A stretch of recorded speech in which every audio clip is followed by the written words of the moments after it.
está el modelo atómico, el modelo atómico de Bohr, que obviamente es un modelo atómico ya que cayó en desuso, ¿no? O sea, si bien quedan resabios, ustedes y lo ven o lo habrán visto en química, ¿no? Cuando se siguen dibujando los electrones como pelotitas y las órbitas como si fueran planetas, lo cual a modo didáctico y para hacer ahí esas uniones entre la iónica y covalente y todas esas cosas que se hacen en química, desde el punto de vista gráfico puede ser útil, pero nada tiene que ver con los modelos atómicos actuales.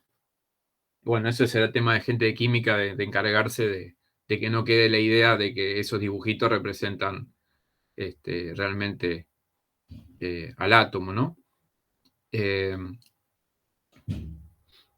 Nosotros también hablamos, justamente en el efecto fotoeléctrico, hablamos de retomar la idea de la luz que se comporta como partícula, pero vamos a ver mañana que también la idea de esto de dualidad onda-partícula ha quedado en desuso, digamos, por la cuestión de que hay un montón de fenómenos como el entrelazamiento cuántico que no lo podés explicar desde el punto de vista onda-partícula. O sea, han salido cuestiones cuánticas por fuera de las tradicionales, en donde ya la visión partícula-onda, digamos, se puede hablar de que en algún que otro fenómeno, digamos, hay comportamiento o de partícula o de onda, lo cual, como hablamos el otro día, no es lo mismo decir que son onda o que son partícula. Simplemente es asociarlo a algo que conocemos. Pero ya también ha quedado medio en desuso la cuestión onda-partícula.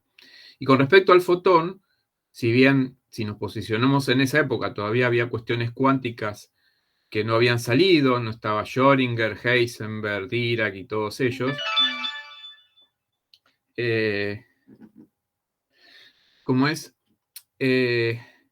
también cuando uno habla de fotón, en realidad lo ideal sería hablar de fotón y no de partícula, porque la partícula se asocia a una pelotita y el fotón, digamos, lo asociamos a lo que se conoce como partícula cuántica.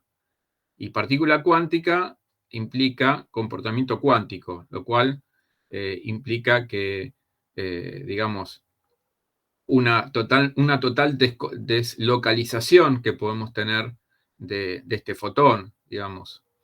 Mañana lo vamos a ver justamente el efecto de la doble rendija, ¿no?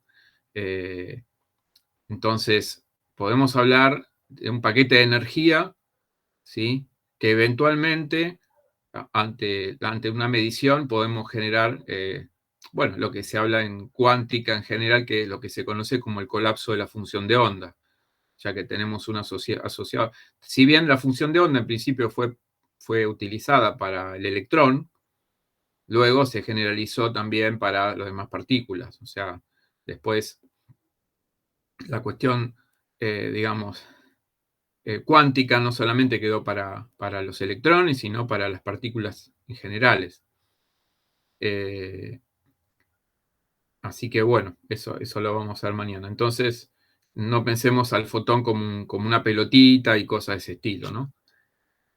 En realidad podemos decir que no se tiene la menor idea que es el fotón, ¿sí? No se tiene. Y con respecto a las interpretaciones, justamente eso es lo que hay. Hay interpretaciones abiertas para, digamos, justamente de estos fenómenos extraños que vamos a ver mañana en algunos videos, porque si bien vamos a trabajar con una red de difracción para generar interferencia y difracción, de paso vamos a repasar un poquitito los conceptos de difracción e interferencia que están de la mano.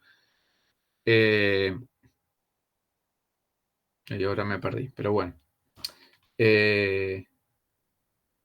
Digamos, vamos a ver ahí una cierta cantidad de líneas o de puntos iluminados y de sectores sin iluminación. Y ese patrón claramente es un patrón generado por algo que se comporta como onda, ¿sí?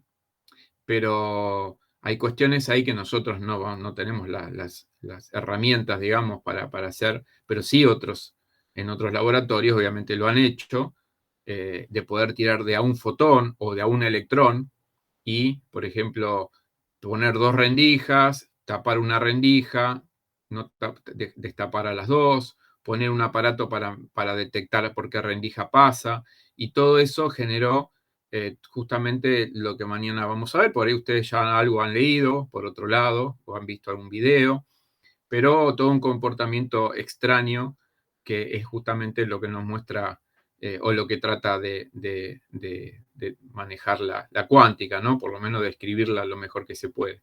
Pero quedan un montón de cuestiones abiertas que seguramente nunca se van a poder cerrar de cuál es el mecanismo que actúa ahí en el cual no nos permite saber qué pasa. O sea, a la hora de ir a medir, es como que el sistema altera su comportamiento, digamos.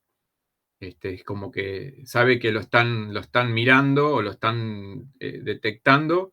Y bueno, y ahí ya, el por qué pasa eso, ya ahí entra en juego las cuestiones interpretativas, ¿sí? Las cuales algunos físicos tienen una interpretación, otros tienen otra, y podemos ver, si tenemos tiempo, repasar algunas interpretaciones que tienen algunos físicos, ¿no? De los cuales ahí están un grupo de físicos y físicas que serán partidarias de un tipo de interpretación y otros de otro.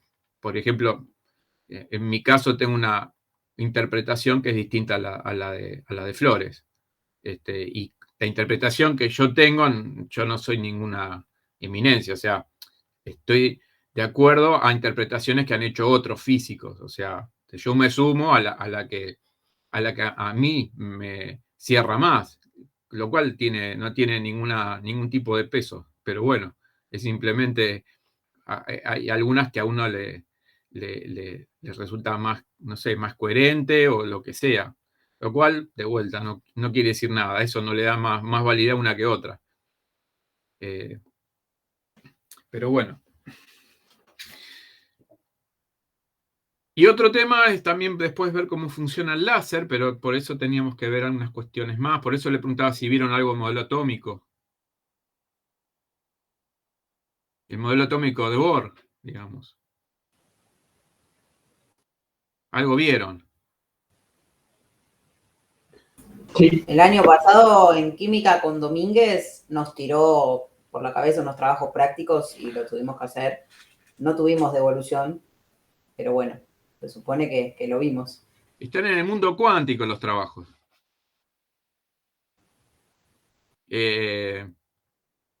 Bueno, algo se acordarán, ¿no? El modelo de Bohr es un modelo semiclásico.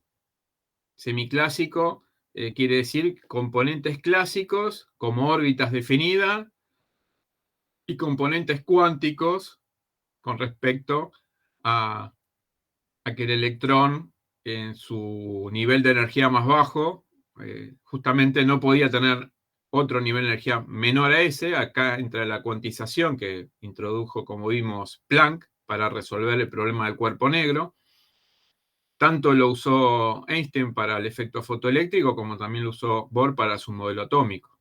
Entonces, esa energía que no puede ser cualquiera, el electrón, digamos, en su estado más base, no puede tener menos energía y ahí era justamente, daba con la explicación de cómo el electrón, suponiéndolo como una pelotita, digamos, girando alrededor del núcleo, estando acelerado y él siendo una carga eléctrica, desde el punto de vista de la electrodinámica clásica, debería radiar ondas electromagnéticas, con lo cual perder energía y debería caer al núcleo, cosa que se sabía que no pasaba, y lo solucionó Bohr diciendo menos de esa energía no puede tener, y puede solo pasar a otros niveles energéticos discretos, los cuales va a ocurrir al ser excitado.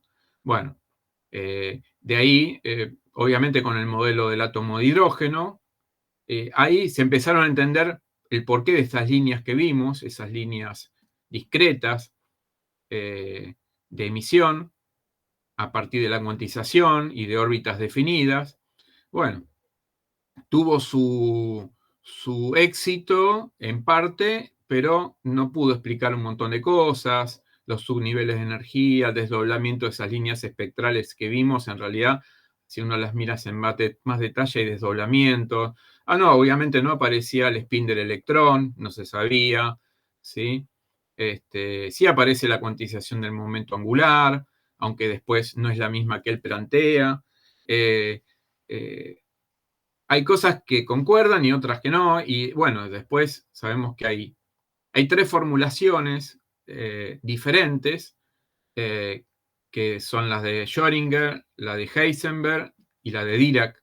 La de Dirac la hizo un poco después, creo, pero bueno, en definitiva terminaba más o menos, digamos, expresando las mismas cosas o prediciendo las mismas cosas que la de Heisenberg y la de Schrödinger. La de Heisenberg suele ser muy abstracta y es muy matemática, que luego es ayudado por Jordan, creo, y por algún matemático más, o físico matemático, y en definitiva lo que estaba haciendo Heisenberg era trabajar sin saberlo del todo con matrices. Y era todo demasiado, era muy abstracto, era digamos, útil, obviamente, pero no suele ser el que suele aparecer en los libros de texto en general, donde aparece más la formulación de Schrödinger. La formulación de Schrödinger es más, entre comillas, entendible, es más física, y bueno, es la que suele aparecer en los libros, en los que tenemos nosotros, por lo menos acá trabajando, aparece la formulación de Schrödinger.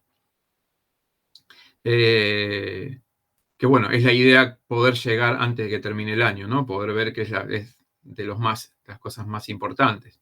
Después viene una segunda revolución cuántica, que no la vamos a tratar nosotros, que es la que produce Dirac, ¿sí? Con la introducción de la relatividad especial en la cuántica.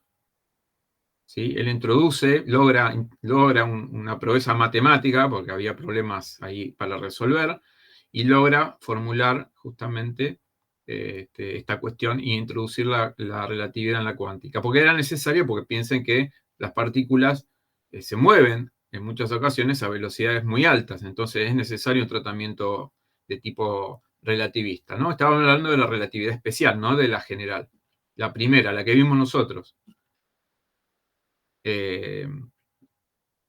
Y también el otro encargado de formar parte de esta segunda revolución cuántica es Feynman, ¿sí? Donde él logra, a través que algo vamos a ver mañana, no en detalles matemáticos, porque de vuelta es bastante jodida la teoría esa y necesita una matemática bastante avanzada, pero no quita que tenga su parte didáctica que hasta en secundaria se puede llegar a dar. O sea, lo que hizo Feynman es poder tener un mecanismo de cálculo entre la interacción entre la luz y la materia, o sea, entre la luz y los electrones. Y él logró, a través de este mecanismo, por ejemplo, algo que no se tenía una respuesta.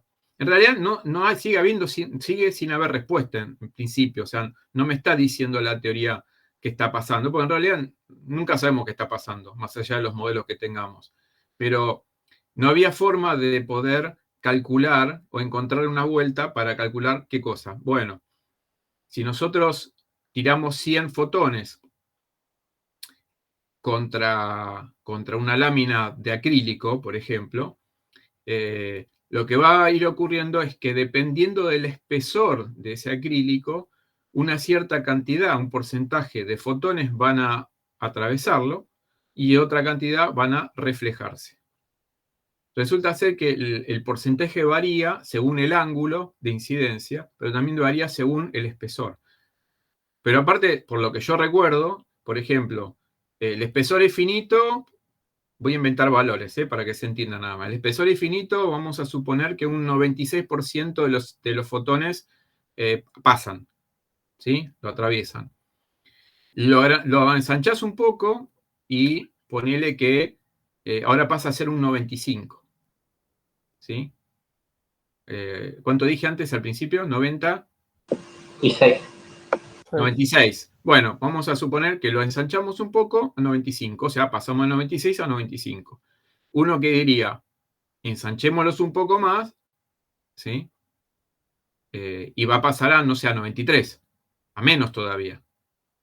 Bueno, cuando lo ensanchaban más, pasaba de vuelta a 94 y por ahí después a 93. O sea, como no había una coherencia que se encontrara entre el espesor con la cantidad de fotones que atravesaban y se reflejaban.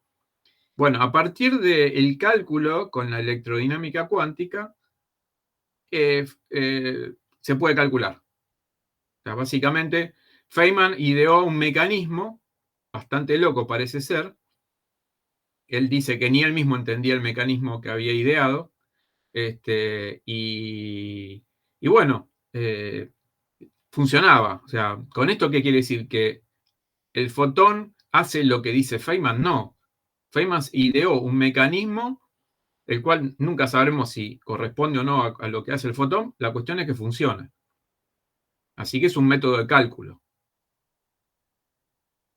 Y esa época, con Dirac y con Feynman, es lo que se conoce como teoría cuántica de campos, que básicamente es las teorías actuales de la cuántica, ¿no? Nosotros lo que estamos viendo es la teoría cuántica temprana. Bueno, vamos a los ejercicios. Vamos al punto 1.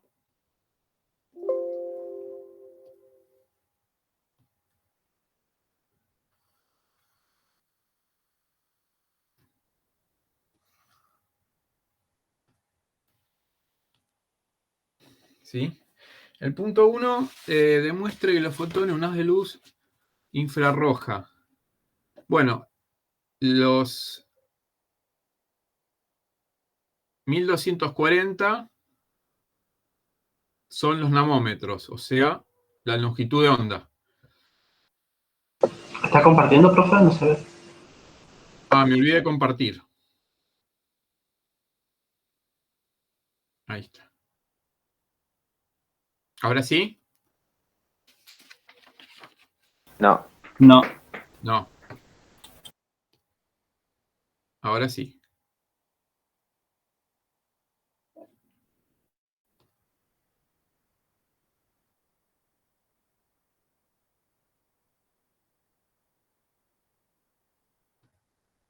Ahora sí, ¿no? Sí, ahora sí. Sí, sí. Sí. Muy bien. Bien. Tiene energías, ¿sí?, de un electronvolt.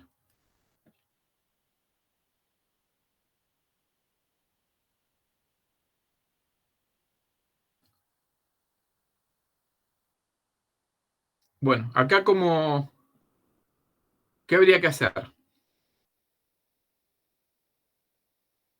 Hay que despejar la frecuencia de... no. Hay que sacar la energía. La fórmula Espera, se de pide la Planck, energía, sí. que relaciona La energía, la energía,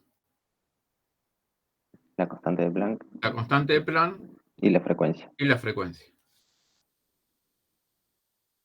La constante de Planck es, lo tengo acá anotado porque no me acuerdo de memoria, 6,26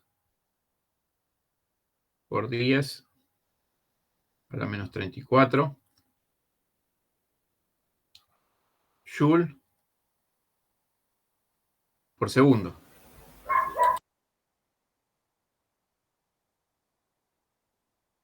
Bien.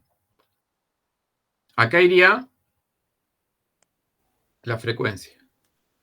Pero sabemos que C es igual a longitud de onda por frecuencia. O sea que frecuencia es igual a C sobre lambda.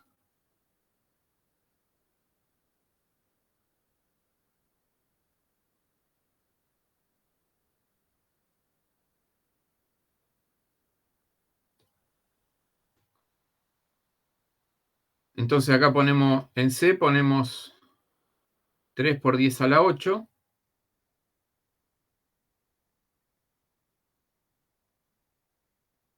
Dividido 1, 2, 4. ¿Sí? En realidad acá habría que ponerlo, esto está en namómetros, así que acá habría que ponerlo en metros. ¿Cuánto es en metros? 1,24 por 10 a la menos 6.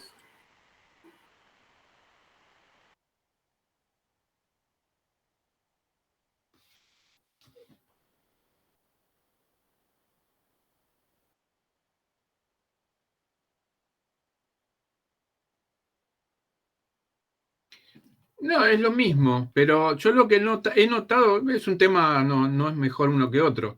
He notado en los textos más modernos que suelen usar más el namómetro y en textos antiguos que usan más el Armstrong. Pero nada, obviamente, sí, nada más que eso. Sí, no, es lo mismo.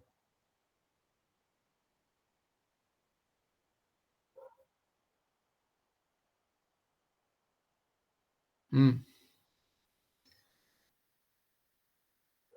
Bien, este segundo se va con este se va con este, ¿sí? ¿Y esta cuánto da la cuenta esta? 1,6 por 10 a la menos 19. Que justamente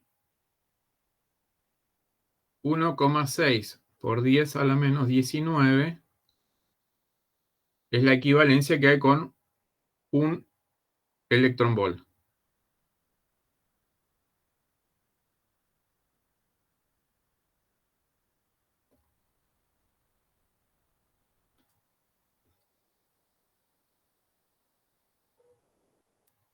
El electronvolt tiene que ver con la energía que toma un electrón al estar sometido a una diferencia potencial.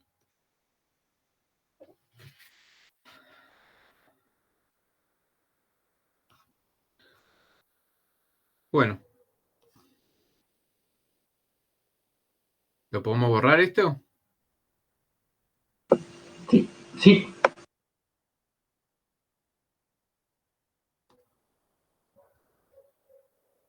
Vamos al 2.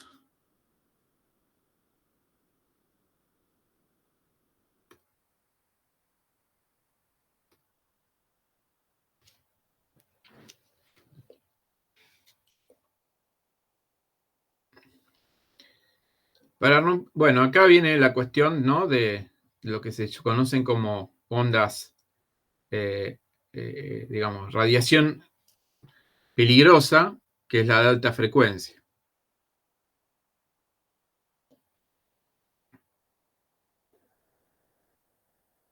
Vemos acá, bueno, después vemos el resultado, pero requiere, por lo tanto, causar una quemadura, se requiere una energía de 3,5 electronvolt. ¿Qué longitud de onda corresponde?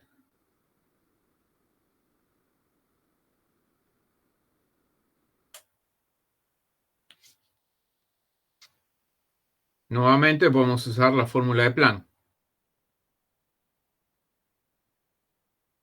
En este caso, por frecuencia, o ya vimos que es C sobre longitud de onda.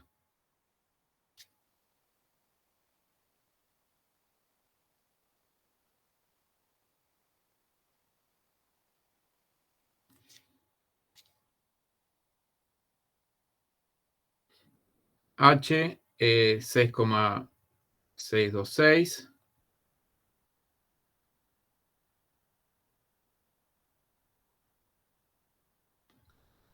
Tres por 10 a la 8.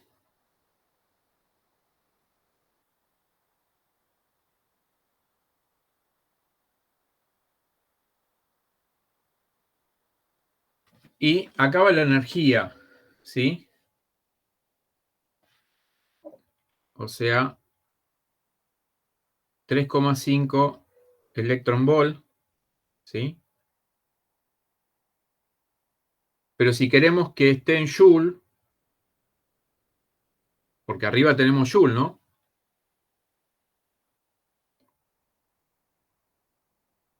Sí, sí, hay que pasarlo a Joule.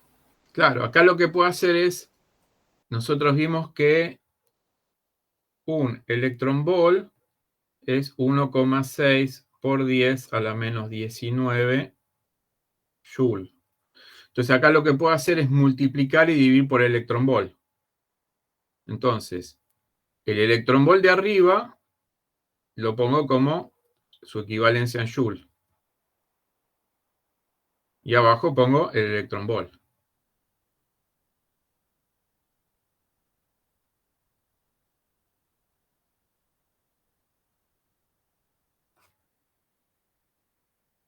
Y va a quedar en metros. Según el resultado, esto tiene que dar alrededor de 354, por ahí 355.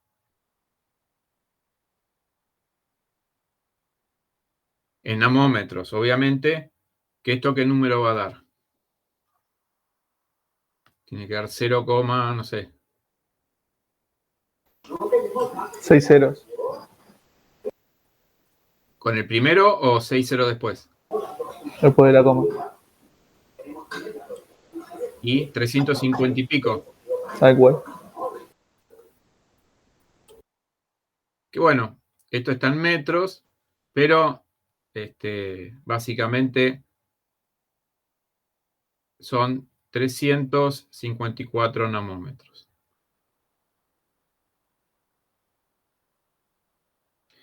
Lo cual, si no recuerdo mal, está en el rango del ultravioleta.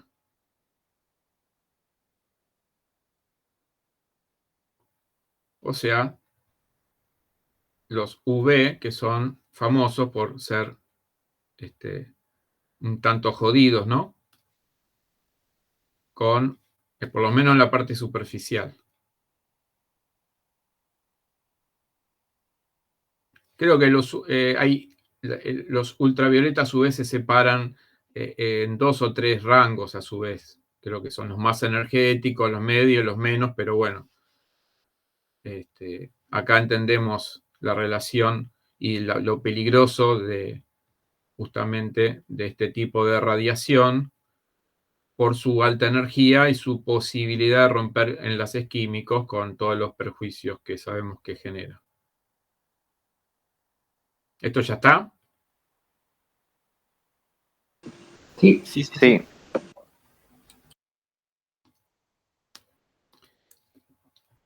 Vamos al 3.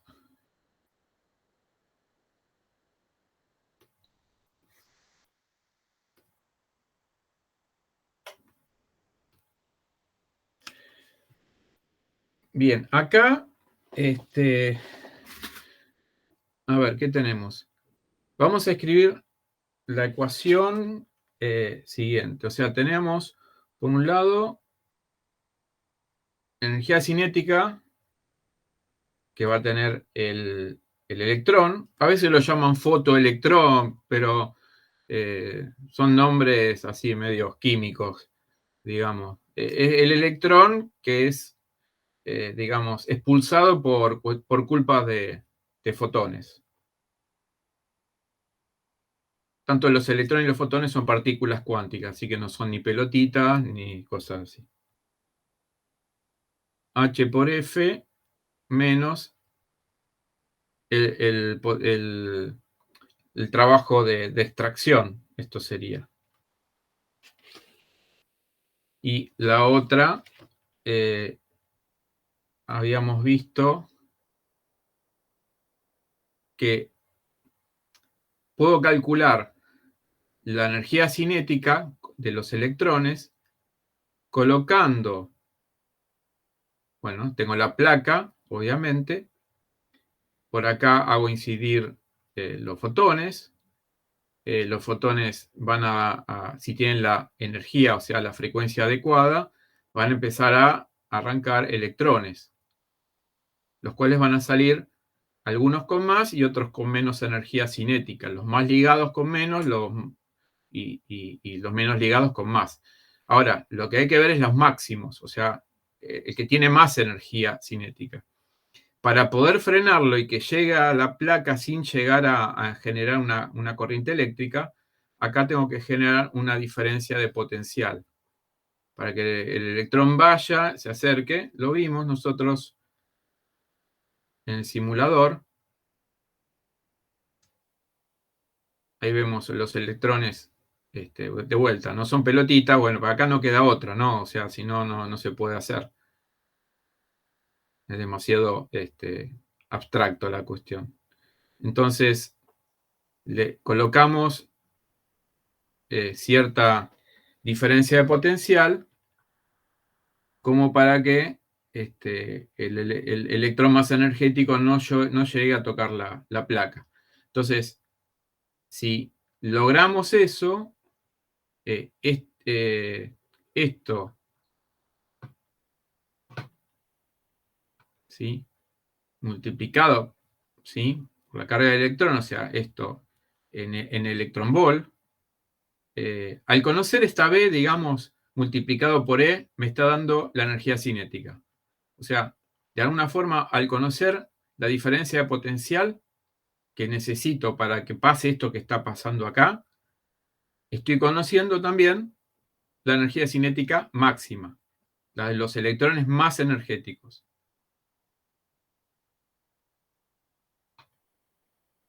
Vamos a apagar la luz porque van a gastar corriente.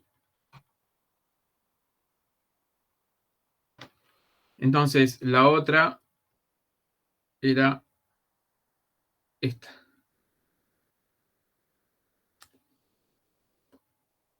Bueno, ¿esto cómo lo hicieron?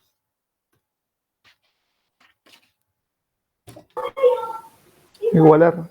La constante de Planck por la frecuencia es igual a la constante de frenado, creo que se llamaba así.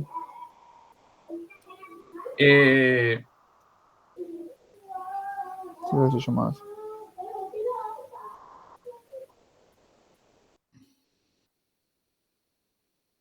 Esto representa la energía de los fotones. Esto representa, en este caso, ¿sí? los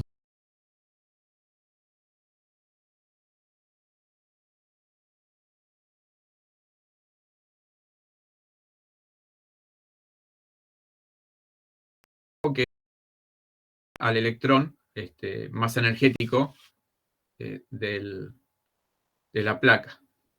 Entonces, lo que nos pide acá, ¿cuál es la longitud de onda más grande? La longitud de onda más grande implicaría la de menor frecuencia. Menor frecuencia, menos energía. O sea, nos está preguntando cuál es la menor energía que tendría que tener el fotón para poder empezar a sacar algún electrón. Nos pide como mínimo, ¿sí? Como mínimo, estamos, si esta es la energía cinética, ¿sí? Si yo logro arrancarlo, estamos de acuerdo que va a tener una cierta energía cinética, pero el límite, para buscar el límite, lo que ponemos acá es 0.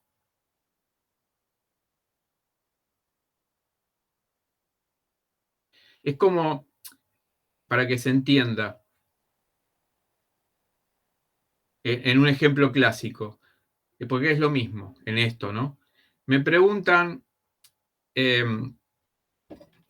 a ver, vamos a suponer que la fuerza de roce máxima, que la calculamos con mu por normal, que se acuerdan, es 10 newton. Bueno, pues supongamos que esto no me lo dan, me dice la masa, todo, bueno, para complicarlo un poco más, nada más. Me dicen, bueno, el coeficiente de roce es tal y la masa del cuerpo es tal, entonces hay que calcular el peso, porque con el peso puedo calcular, en este caso, que es plano, la normal.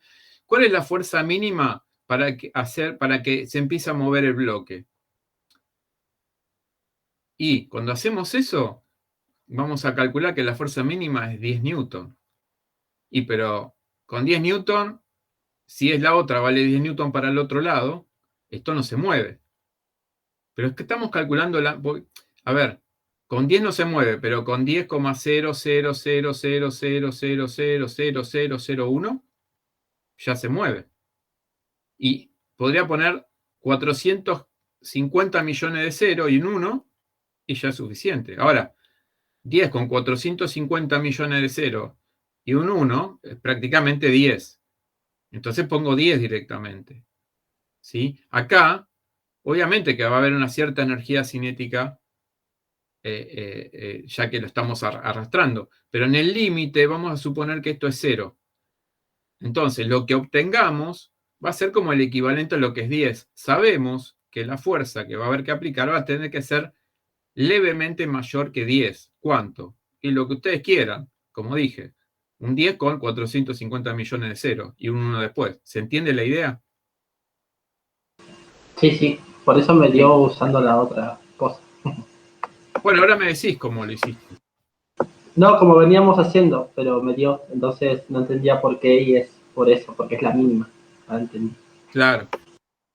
Entonces, ¿qué va a quedar? H por F igual a la función de trabajo. F ya sabemos que es C sobre lambda. H era... Bueno, vamos a hacerlo por acá. Si alguno lo hizo distinto, lo hacemos, ¿eh? 6,26 por 10 a la menos 34 joule, que es H, por 3 por 10 a la 8, dividido,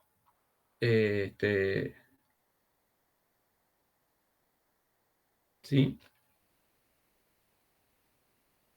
Espera un segundito.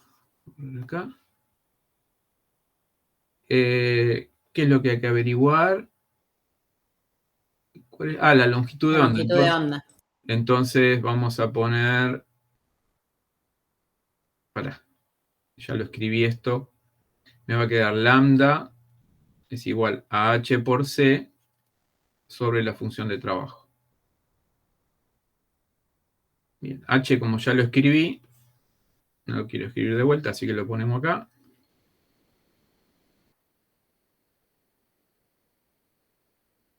Ahora sí.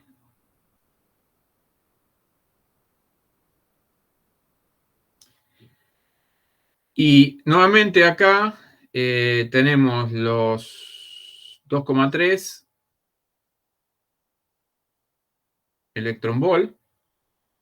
Y vamos a hacer lo mismo que antes, o sea, multiplicar y dividir por electronvolt. Entonces ponemos el equivalente acá de electronvolt.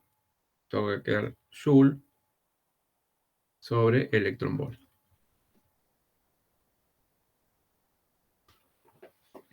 Esto tiene que dar en metros, ¿no?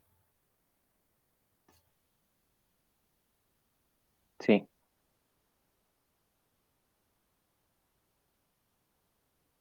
Acá me faltó el segundo.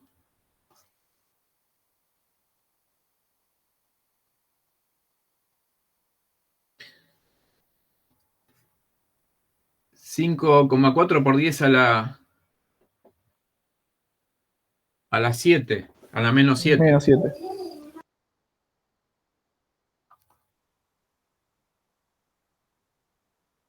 O sea, 540 nanómetros. Bien. Con 540 nanómetros estamos en el límite. Lo que hay que hacer es aumentar la frecuencia, porque con mayor frecuencia, mayor energía. Aumentar la frecuencia es disminuir la longitud de onda. O sea, que tendría que estar un poco por debajo de 540. Por ejemplo, 539,99999 ya sería suficiente para empezar a arrancar electrones.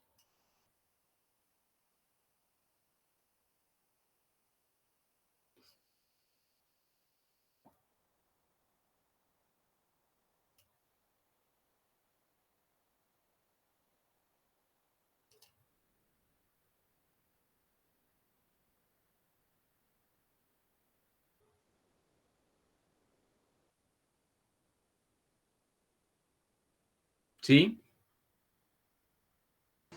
Sí.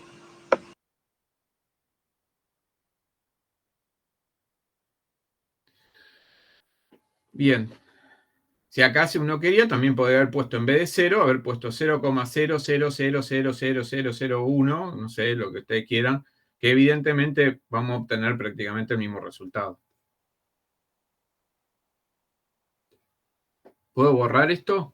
Sí, pero fue una consulta. Sí. La forma entonces correcta sería hacerlo así, como lo está planteando usted, no como lo veníamos haciendo los otros.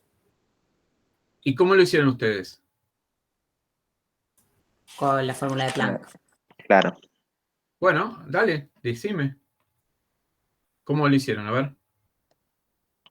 E igual a la H por F. energía esta de 2,3 electrovol. Pará.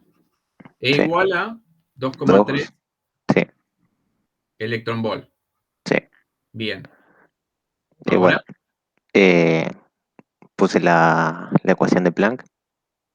E igual a H por F. Exacto.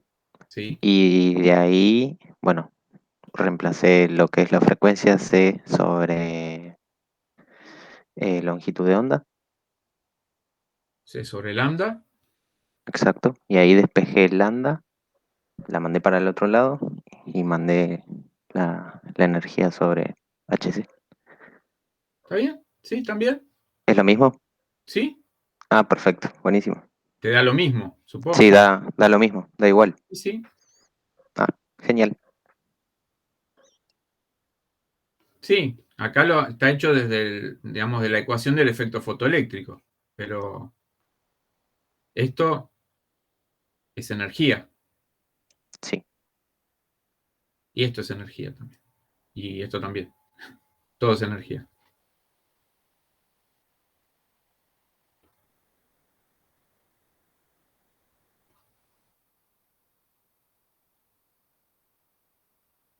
¿Seguimos?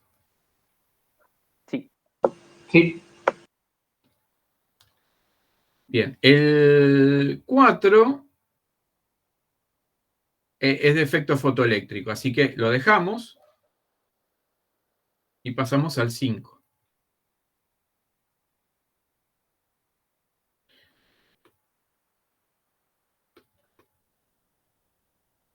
El 5 me dice que al usar, yo le dije que estos valores son erróneos.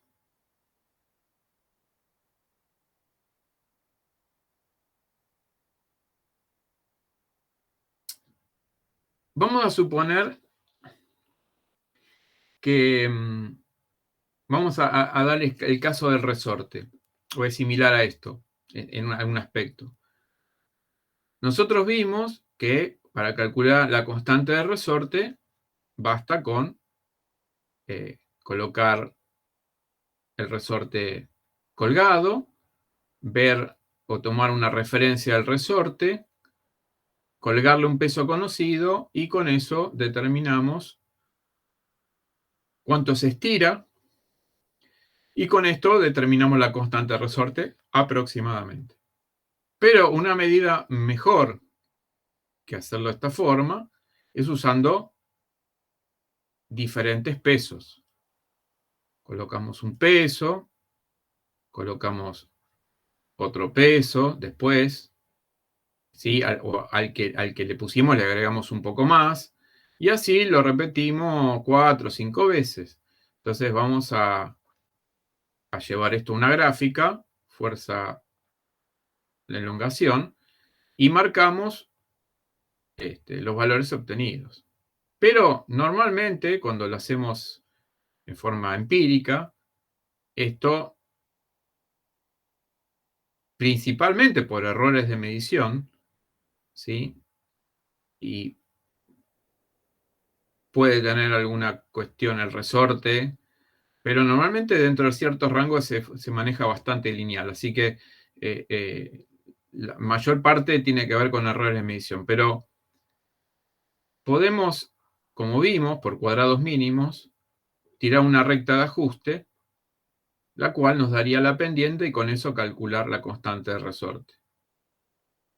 Y acá pasa lo mismo. Nosotros con un solo dato podríamos determinar lo que pide que determinemos, pero acá nos tiran tres. Bueno, uno para mí está erróneo, no importa. Tomamos dos. Si no, podrían ser tres. Porque acá, justamente, al usar una cierta frecuencia, el ultravioleta, se encuentra que tiene que ser aplicado un potencial de frenado de tanto volt. O sea, el voltaje del simulador, que vimos recién, acá tenemos que aplicar un cierto voltaje de frenado. ¿Sí? O sea, para esta longitud de onda,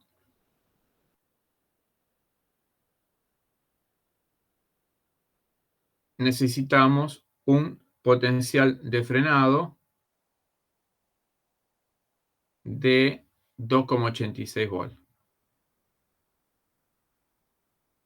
Y para una longitud de onda de 400 nanómetros,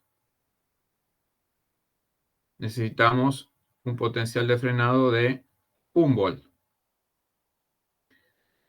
Entonces, con esta expresión,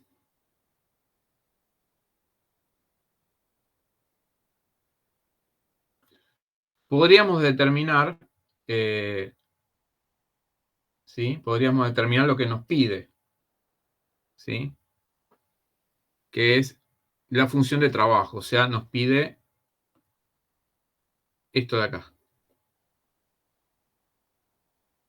Pero sería algo parecido a hacer la medición del cal resorte con una sola medición. Entonces, se puede hacer mejor en una gráfica con los distintos valores, en este caso 2 valores. Esta gráfica,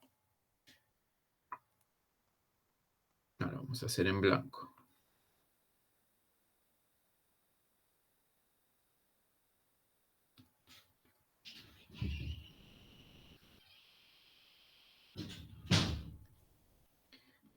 Vamos a tener, a ver, ¿cómo sería la gráfica? Sí. Acá el voltaje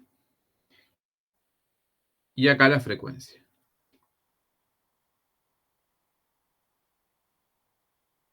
En cierto rango de frecuencia, vimos que para arrancar electrones hace falta una cierta frecuencia. Bueno, hasta un cierto valor de frecuencia no se van a arrancar electrones. Para un material dado, ¿no? A partir de un valor de frecuencia, ahí va a empezar a arrancarse electrones, que es lo que determinamos antes. Si voy al libro,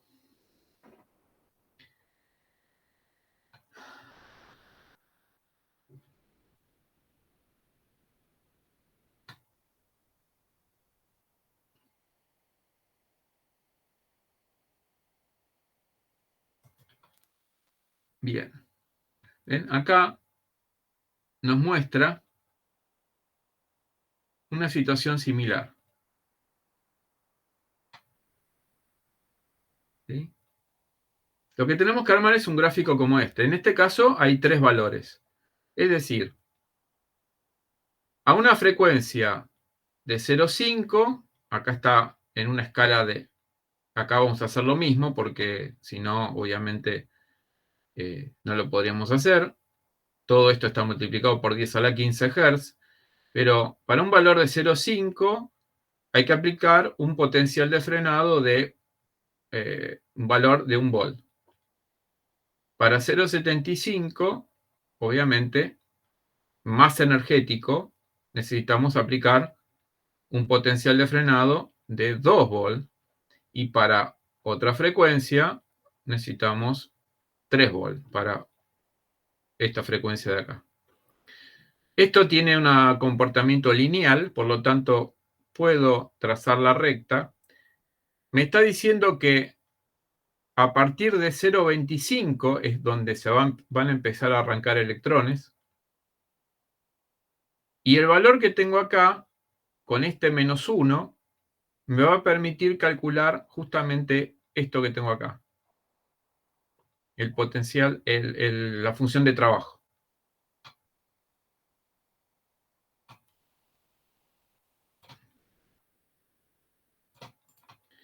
Entonces, a ver, si trabajamos con esta,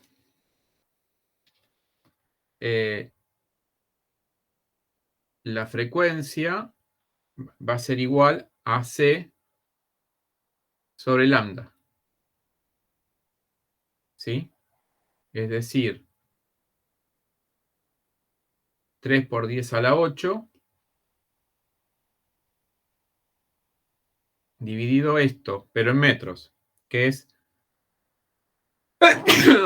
Perdón. Salud.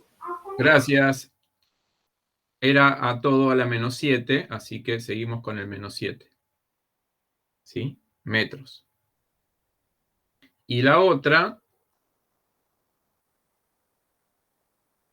va a ser C, que ya sabemos cuánto es, por 4 por 10 a la -7 metros.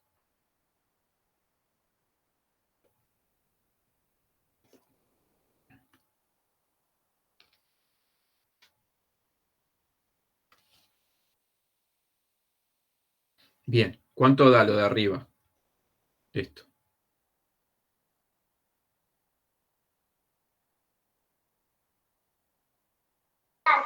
1,2 por 10 a la 15 Hertz. 1,2 por 10 a la 15, bien.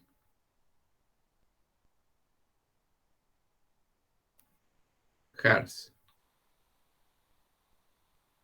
¿Y esto de acá?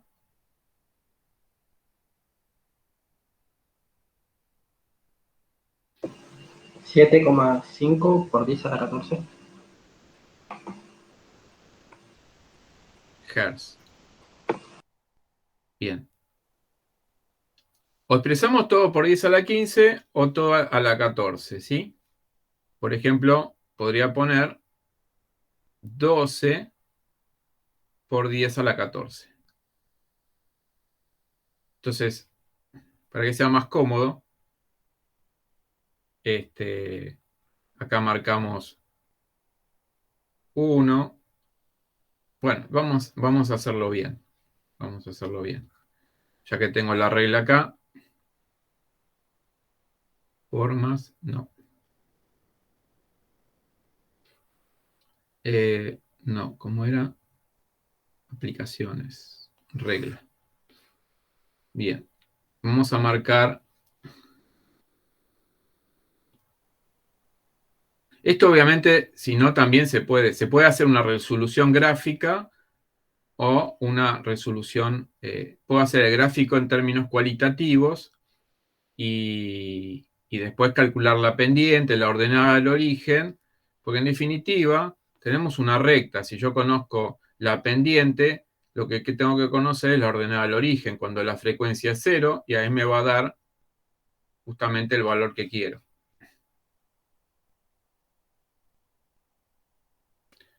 Bueno, entonces, más o menos por ahí. Bien, 12 está por acá.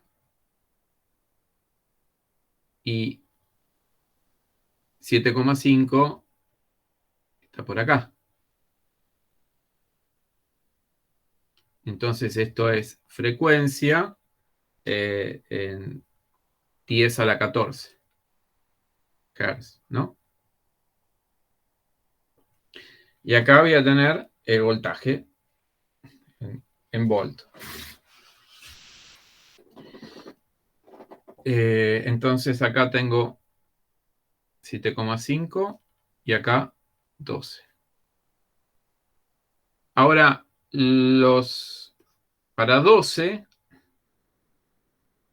necesitamos 2,86. Entonces vamos a marcar acá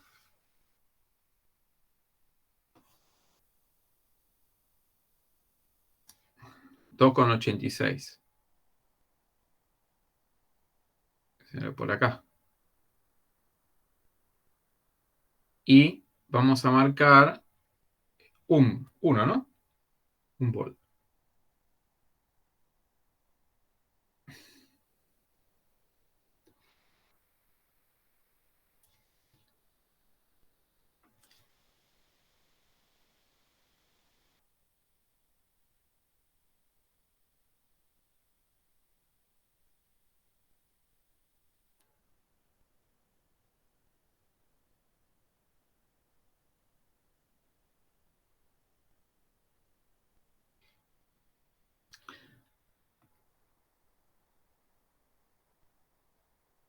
Bueno, vamos a... Ya que tengo la regla, la vamos a ordenar.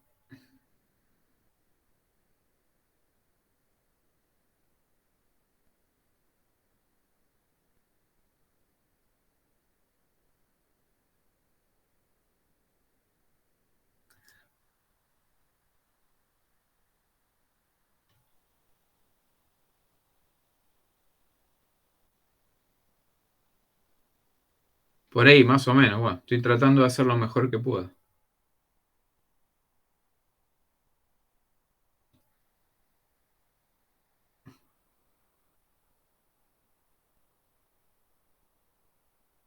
Acá pasó un poquitito por abajo, pero bueno, más o menos.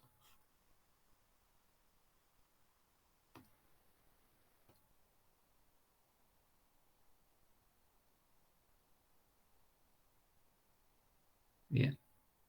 Me da apenita por ahí, ¿sí? Tipo un 2,1, entre 2 y 2,1, o un poco más, ¿sí? Pero más o menos ven que dan 2,1. O sea que acá me da, en realidad, menos 2,1. Y esto que tengo acá es esto. En realidad,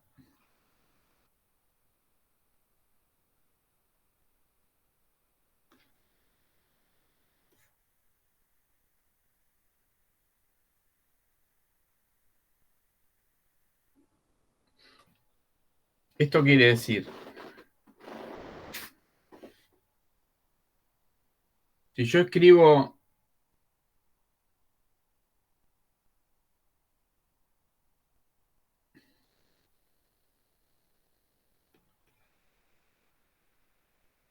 y me voy a la frecuencia, o sea, si yo me voy acá al origen, la frecuencia es 0. Todo esto es 0.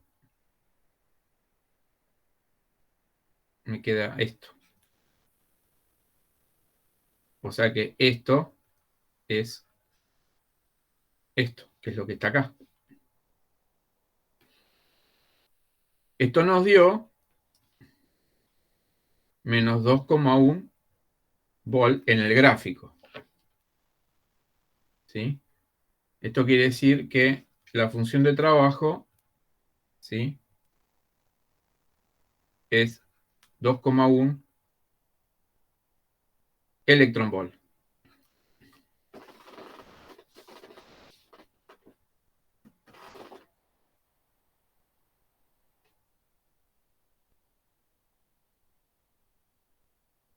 La función de trabajo es un valor positivo, ¿sí?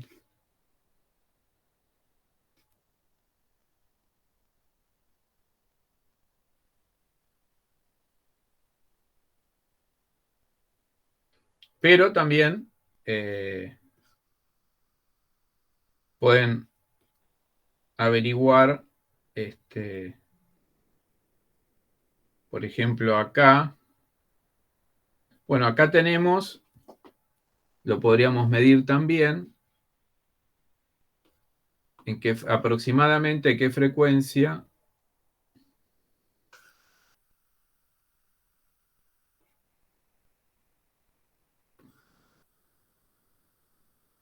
¿sí? Está cerca de 5. ¿Sí? Ahí podemos ver lo que está cerca de 5. 5 por 10 a la 14, obviamente. De ahí podemos derivar o sacar cuántos nanómetros es necesario, ¿sí? También podemos tomar este pedacito, este triangulito, ¿sí? Donde la base es 12 menos 7,5, la altura es 286 menos 1, y podría determinarse la pendiente, ¿no? Tangente de alfa va a ser igual a la altura esa, o sea, quiero decir 286 menos 1 dividido 12 menos 7,5. Esto nos daría la pendiente, entonces después podemos armar I igual a AX más B, ¿sí? Y bueno, determinar B, que es donde corta la recta al eje vertical, lo cual nos tendría que dar menos 2,1.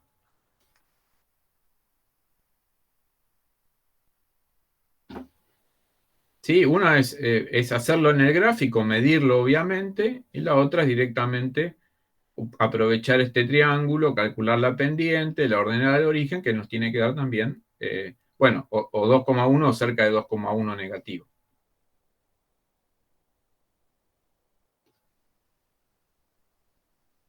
¿Sí? Sí. Entonces, si tuviéramos nosotros el aparato tenemos el aparato y tenemos una placa metálica y queremos calcular la función de trabajo, ¿cómo sería lo mejor? Tirarle fotones con cierta frecuencia, regular la diferencia de potencial para frenarlos y obtener ahí los datos que tenemos acá, o repetir la operación con distintas frecuencias. Y lo ideal es hacer esto, ¿no? Es tomar más de una, lo cual nos va a conducir a un resultado un poco mejor. Lo más probable es que haya que hacer una linealización, porque como toda medición no va a estar exenta de error, lo cual, aunque dé perfectamente lineal, sigue habiendo error. O sea, simplemente los errores a veces se dan de cierta manera que hace que esto quede lineal. Pero es muy probable que no quede del todo los puntos totalmente alineados. Ahí va a haber que trazar justamente una línea de tendencia. ¿Puedo borrar? Sí. Sí.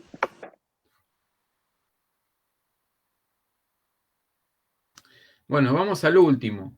Igual, bueno, qué sé yo, la idea era hacer algunos ejercicios, porque siempre está bueno ponerlo en práctica, ¿no? Ayuda a conceptualizar un poco más. Y no quita que ustedes en tercer año, en sexto año naturales, como se tiene que dar Moderna, y traen los libros, un capítulo de Moderna, Obviamente que en el capítulo de Moderna no va a estar ni la ecuación de Schrödinger, ni la de Dirac, ni la electrodinámica cuántica de Feynman, pero sí, como vemos, es bastante accesible el efecto fotoeléctrico, así que puede aparecer no solamente de qué se trató el fenómeno y todo ese tipo de cosas, sino también algún tipo de ejercicio de cálculo. Y bueno, ya que estamos, lo vemos acá. El número de aproximado lo hicieron. Sí. 5. Bien, a ver, díganme cómo lo hicieron. Número de fotones es la potencia dividido la energía, creo que era. Número de fotones, potencia, dividido la energía. Muy bien. Y entonces, la potencia, Ya.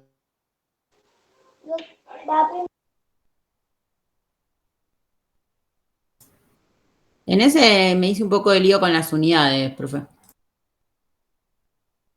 porque hay que, lo ideal sería pasar la El watt potencia Joule es Joule sobre sobre segundo. segundo, pasar esto a Joule sobre segundo y esto a metro.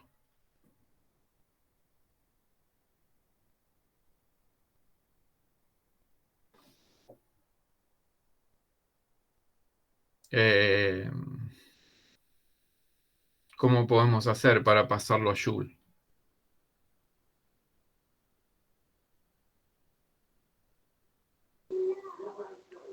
H por C sobre lambda, sobre longitud de onda.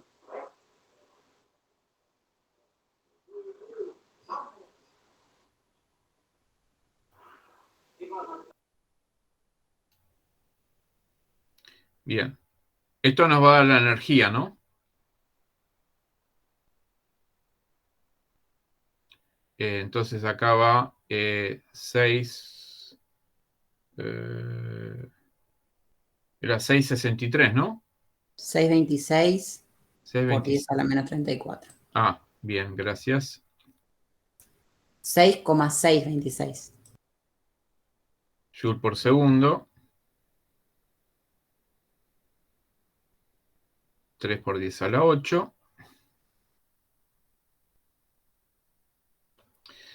Bien, y acá colocamos 5,32 por 10 a la menos 7.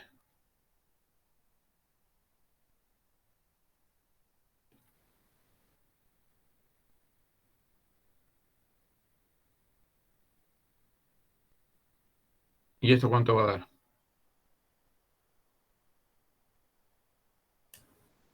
A mí me dio 3,736 por 10 a la menos 19.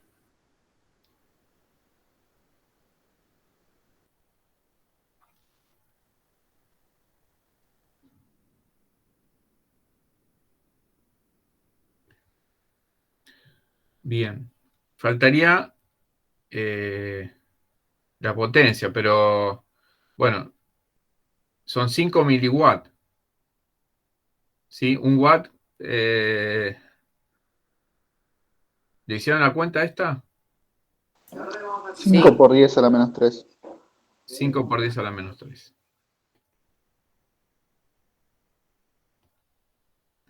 Joule sobre segundo, ¿no? Entonces acá va a quedar 5 por 10 a la menos 3 dividido 3,73 por 10 a la menos 19 Joule. En realidad, bueno, si bien no es una unidad, acá estamos obteniendo Joule por fotón, ¿no?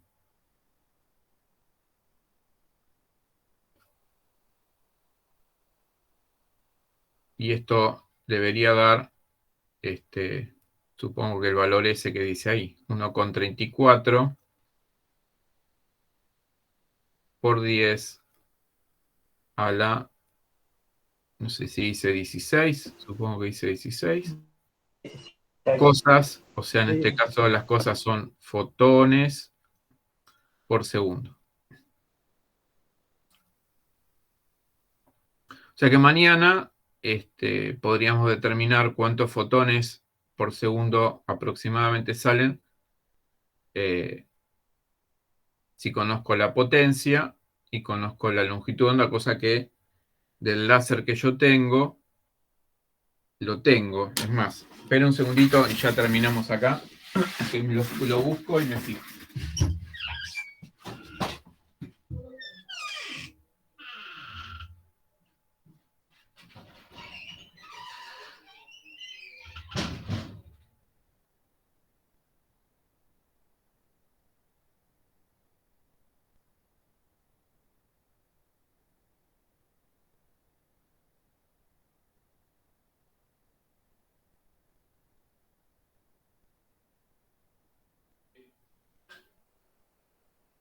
Ahora estoy en clase, ahora vengo.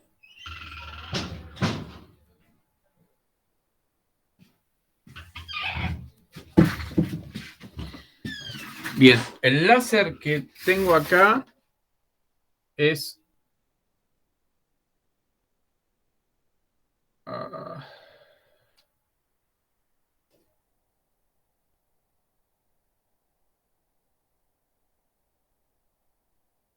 ...532 nanómetros. ¿Hubiera algo para aumentar? También es que de 532. Pero la potencia 50 es. Es de 50, no es de 5. O sea que esto es 50, 10 veces más. Y la longitud de onda es más o menos 532. Más menos 10. Más menos 10. Es verde.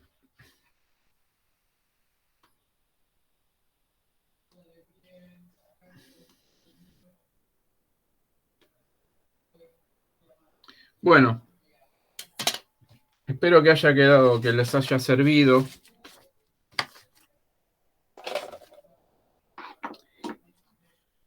Y bueno, nos estamos viendo mañana entonces, 6:30. Yo voy a llegar un rato antes, yo voy a tratar de estar a las 6. ¿Sí? Pero bueno, ustedes ya saben dónde está el laboratorio, así que entren y suban. Ok. Ok. Estamos viendo mañana. Hasta luego. Listo. Nos vemos, chao. Chao, profe. Chao, hasta luego. Chao, chao.